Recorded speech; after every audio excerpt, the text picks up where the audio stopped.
అందరికీ వందనాలు. ఈరోజు బైబిల్ రీడింగ్లో మొదటి సమూయేలు 13వ అధ్యాయము 14వ అధ్యాయము చదువుకుందాం. మొదటిగా 13వ అధ్యాయము. సౌలు 30 ఏండ్ల వాడై ఏలనారంభించెను. అతడు 2 సంవత్సరములు ఇశ్రాయేలీయులను ఏలెను.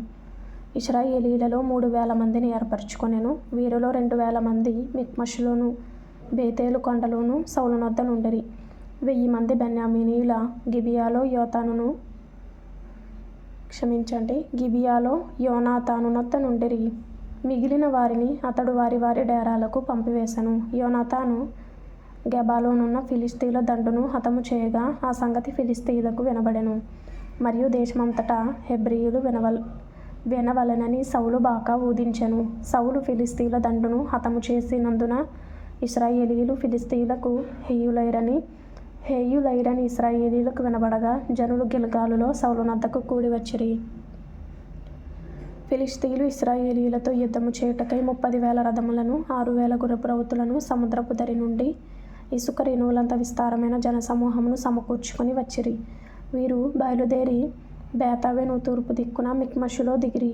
ఇశ్రాయేలీయులు దిగులు పడుచు వచ్చి తాము ఇరుకులోనున్నట్టు తెలుసుకొని గుహలలోను పొదలలోను మెట్టలలోను ఉన్నత స్థలములలోను కోపములలోను దాగిరి. కొందరు హెబ్రీయులు యొర్దాను నది దాటి గాదు దేశమునకును గిలాదునకును వెళ్ళిపోయిరు గాని సౌలు ఇంకను గిల్గాలులోనే ఉండెను. జనులందరూ భయపడుచు అతని వెంబడించిరి. సమూయేలు చెప్పినట్టు అతడు 7 దినములు ఆగి సమూయేలు గిల్గాలునకు రాకపోవుటయు జనులు తన యొద్ద నుండి చెదరిపోవుటయు చూచి దహన బలులను సమాధాన బలులను నా యొద్దకు తీసుకొని రమ్మని చెప్పి దహనబలి అర్పించెను. అతడు దహనబలి అర్పించి చాలించిన వెంటనే సమూయేలు వచ్చెను. సౌలు అతనిని కలుసుకొని అతనికి వందనము చేయుటకై బయలుదేరగా సమూయేలు అతనితో నీవు చేసిన పని ఏమని అడిగాను. అందుకు సౌలు జనులు నా యొద్ద నుండి చెదరిపోవుటయు నిర్ణయ కాలమున నీవు రాకపోవుటయు ఫిలిష్తీయులు మిక్మషులో కూడియుండుటయు నేను చూచి ఇంకను యెహోవాను శాంతి పరచకమునుపే ఫిలిష్తీయులు గిల్గాలునకు వచ్చి నా మీద పడుదురనుకొని నా అంతట నేను సాహసించి దహనబలి అర్పించుతుననెను. అందుకు సమూయేలు ఇట్లనెను, నీ దేవుడైన యెహోవా నీకిచ్చిన ఆజ్ఞను గైకొనక నీవు అవివేకపు పని చేసితివి. నీ రాజ్యమును ఇశ్రాయేలీయుల మీద సదాకాలము స్థిరపరచుటకు యెహోవా తలచి ఉండెను. అయితే నీ రాజ్యము నిలువదు. యెహోవా తన చిత్తానుసారమైన మనస్సు గల యొకని కనుగొని ఉన్నాడు. నీకు ఆజ్ఞాపించిన దాన్ని నీవు గైకొనకపోతివి గనుక యెహోవా తన జనుల మీద అతనిని అధిపతినిగా నియమించును. సమూయేలు లేచి గిల్గాలును విడిచి బెన్యామీనీయుల గిబియాకు వచ్చెను. సౌలు తన యొద్దనున్న జనులను లెక్కపెట్టగా వారు దాదాపు 600 మంది ఉండిరి. సౌలును అతని కుమారుడైన యోనాతానును తమ దగ్గరనున్న వారితో కూడా బెన్యామీనీయుల గిబియాలో ఉండిరి. ఫిలిష్తీయులు మిక్మషులో దిగియుండిరి. మరియు ఫిలిష్తీయుల పాలెములో నుండి దోపుడుగాండ్రు 3 గుంపులుగా బయలుదేరి ఒక గుంపు షూయాలు దేశమున ఒఫ్రాకు పోవు మార్గమున సంచరించెను. 2వ గుంపు బేత్ హోరోనుకు పోవు మార్గమున సంచరించెను. 3వ గుంపు అరణ్య సమీపమందుండు జెబోయిములోయ సరిహద్దు మార్గమున సంచరించెను. హెబ్రీయులు కత్తులను ఈటెలను చేయించుకొందురేమో అని ఫిలిష్తీయులు ఇశ్రాయేలీయుల దేశమంతటా కమ్మరవాండ్రు లేకుండా చేసి ఉండిరి. కాబట్టి ఇశ్రాయేలీయులందరూ తమ నక్కులను పారలను గొడ్డళ్లను పోట కత్తులను పదును చేయించుటకై ఫిలిష్తీయుల దగ్గరకు పోవలసి వచ్చెను. అయితే నక్కులకును పారలకును 3 ముండ్లు గల కొంకులకును గొడ్డళ్లకును మునుకోల కర్రలు సరిచేయుటకును ఆకురాళ్ళు మాత్రము వారి యొద్ద నుండెను.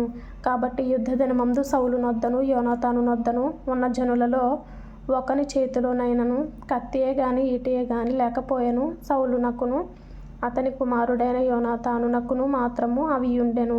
ఫిలిష్తీయుల దండు కావలివారు కొందరు మిక్మషు కనుమకు వచ్చిరి.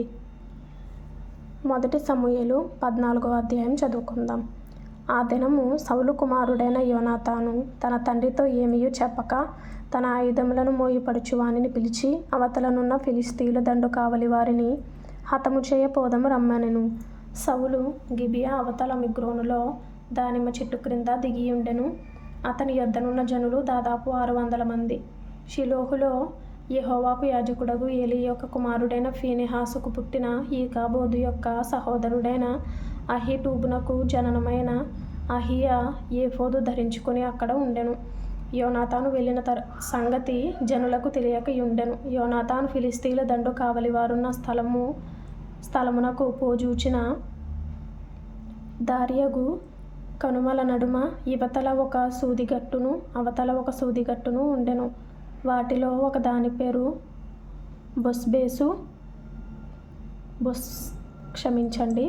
బొస్సేసు, రెండవ దాని పేరు సెనే.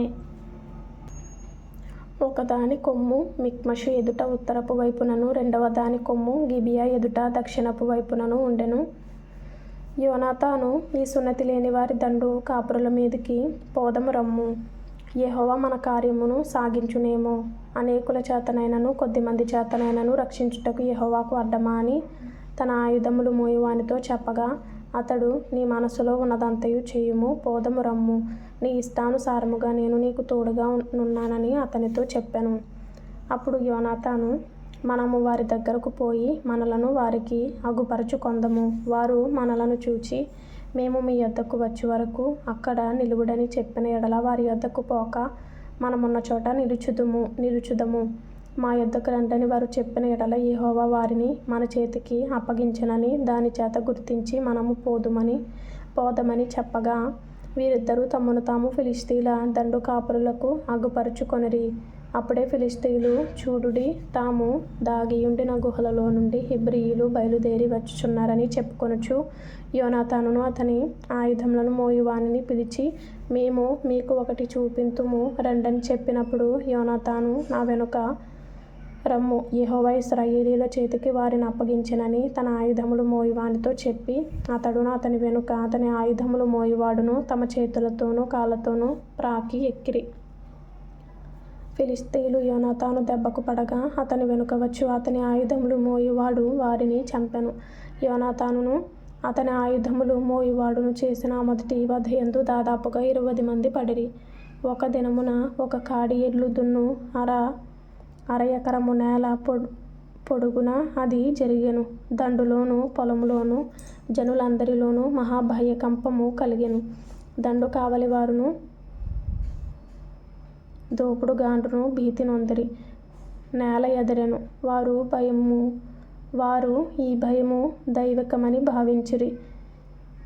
దండువారు చెదిరిపోయి బొత్తిగా ఓడిపోవుట బెన్యామీనీయుల గిబియాలోనున్న సౌలు యొక్క వేగుల వారికి కనబడగా, సౌలు, మీరు లెక్కపెట్టి మన యొద్ద లేని వారెవరో చూడుడని తన యొద్దనున్న జనులతో చెప్పెను. వారు లెక్క చూచి యోనాతానును అతని ఆయుధములు మోయువాడును లేరని తెలుసుకొనిది. దేవుని మందసము అప్పుడు ఇశ్రాయేలీయుల యొద్ద ఉండగా దేవుని మందసమును ఇక్కడికి తీసుకుని రమ్మని సౌలు అహీయాకు సెలవిచ్చెను. సౌలు యాజకునితో మాట్లాడుచుండగా ఫిలిష్తీయుల దండులో ధ్వని మరి ఎక్కువగా వినబడెను. కాబట్టి సౌలు యాజకునితో, నీ చెయ్యి వెనుకకు తీయమని చెప్పి తానును తన యొద్దనున్న జనులందరూ కూడుకొని యుద్ధమునకు చొరబడిరి. వారు రాగా ఫిలిష్తీయులు కలవరపడి ఒకరినొకరు హతము చేసుకొనుచుండిరి. మరియు అంతకు మునుపు ఫిలిష్తీయుల వశముననున్న వారై చుట్టూనున్న ప్రాంతములలో నుండి వారితో కూడా దండునకు వచ్చిన హెబ్రీయులు సౌలునొద్దను యోనాతానునొద్దను ఉన్న ఇశ్రాయేలీయులతో కలిసి కొనవలెనని ఫిలిష్తీయులను విడిచిరి. అదియుగాక ఎఫ్రాయిము మన్యములో దాగియున్న ఇశ్రాయేలీయులను ఫిలిష్తీయులు పారిపోయిరని విని యుద్ధమందు వారిని తరుముటలో కూడిరి. ఆ దినమున యెహోవా ఇశ్రాయేలీయులను ఇలాగున రక్షించెను. యుద్ధము బేతావెను అవతలకు సాగగా ఆ దినమున ఇశ్రాయేలీయులు చాలా బడలిక నొందిరి. నేను నా శత్రువుల మీద పగ తీర్చుకొనక మునుపు సాయంత్రము కాకమునుపు భోజనము చేయువాడు శపింపబడును అని సౌలు జనుల చేత ప్రమాణము చేయించెను. అందువలన జనులు ఏమీయూ తినకుండిరి. జనులందరూ ఒక అడవిలోనికి రాగా అక్కడ నేల మీద తేనె కనబడెను. జనులు ఆ అడవిని జొరగా తేనె కాలువ కట్టి ఉండెను.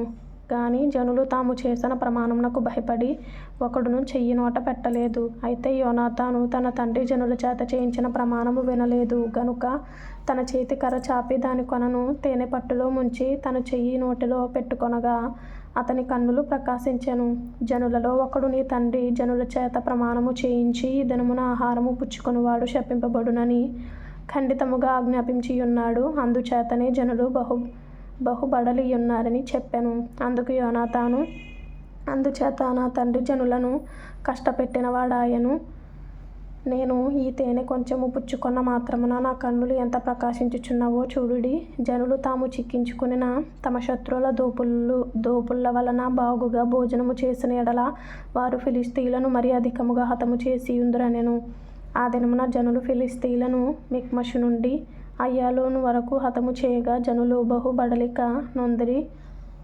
జనులు దోపుడు మీద ఎగబడి గొర్రెలను, ఎడ్లను, పెయ్యలను తీసుకొని నేల మీద వాటిని వధించి రక్తముతోనే భక్షించినందున జనులు రక్తముతోనే తిని యెహోవా దృష్టికి పాపము చేయుచున్నారని కొందరు సౌలునకు తెలియజేయగా అతడు, మీరు విశ్వాసఘాతకులైతిరి.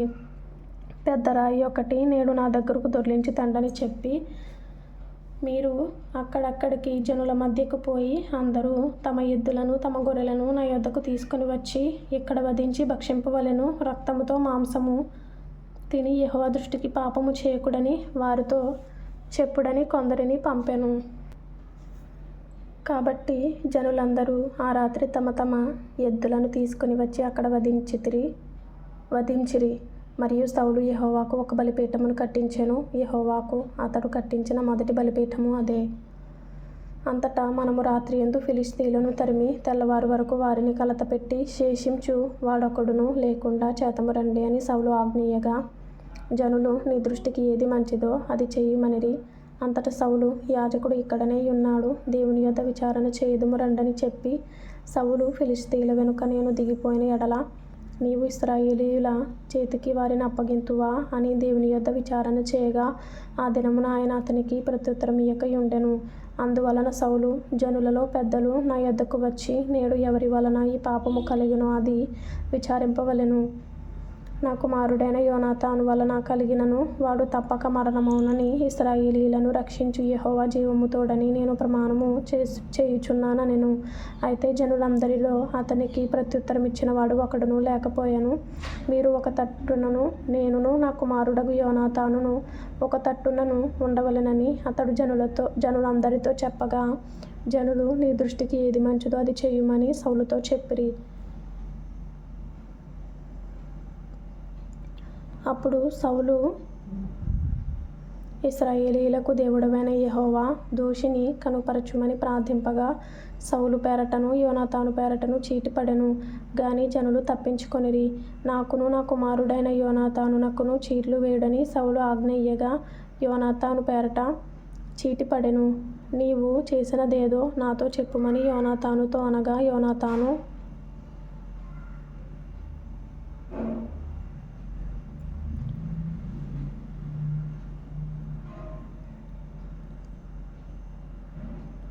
నా చేతి కర్ర కొనతో కొంచెము తేనె పుచ్చుకొన్న మాట వాస్తవమే. కొంచెము తేనెకై నేను మరణమొందవలసి వచ్చినదని అతనితో అనెను. అందుకు సౌలు, యోనాతానా, నీవు అవశ్యముగా మరణమౌదువు. నేను ఒప్పుకొనని ఎడల దేవుడు నాకు గొప్ప అపాయము కలుగజేయునుగాక అనెను. అయితే జనులు సౌలుతో, ఇశ్రాయేలీయులకు ఇంత గొప్ప రక్షణ కలుగజేసిన యోనాతాను మరణమౌనా? అదెన్నటికినీ కూడదు. దేవుని సహాయము చేత ఈ దినమున యోనాతాను మనలను జయమునొందించెను. యెహోవా జీవము తోడు అతని తల వెంట్రుకలలో ఒకటియు నేలరాలదని చెప్పి యోనాతాను మరణము కాకుండా జనులు అతన్ని రక్షించిరి. అప్పుడు సౌలు ఫిలిష్తీయులను తరుముట మాని వెళ్ళిపోగా ఫిలిష్తీయులు తమ స్థలమునకు వెళ్ళిరి. ఈలాగున సౌలు ఇశ్రాయేలీయులను ఏలుటకు అధికారము నొందినవాడై నఖముఖాల వారి శత్రువులైన మోయాబీయులతోనూ, అమ్మోనీయులతోనూ, ఎదోమీయులతోనూ, సోబాదేశపు రాజులతోనూ, ఫిలిష్తీయులతోనూ యుద్ధము చేసెను. ఎవరి మీదికి అతడు పోయెనో వారినందరినీ ఓడించెను. మరియు అతడు దండును కూర్చి అమాలేకీయులను హతము చేసి ఇశ్రాయేలీయులను కొల్ల సొమ్ముగా పెట్టిన వారి చేతిలో నుండి వారిని విడిపించెను. సౌలునకు పుట్టిన కుమారుల పేర్లు ఏవనగా యోనాతాను, ఇష్వి, మిల్కీ షూవా.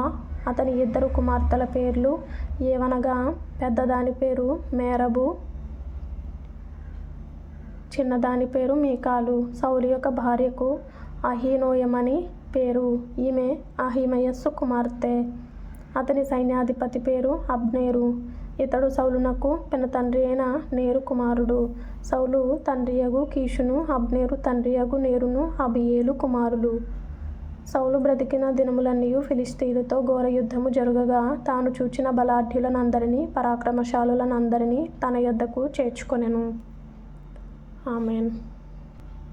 1 సంవత్సరంలోపు బైబిల్ పూర్తి చేయాలి అనే ఆలోచన కలిగిన వారు ఫాలో చేయండి, లైక్ చేయండి, షేర్ చేయండి, సబ్స్క్రైబ్ చేసుకోండి. ప్రభు మీకు తోడైండును గాక. ఆమేన్.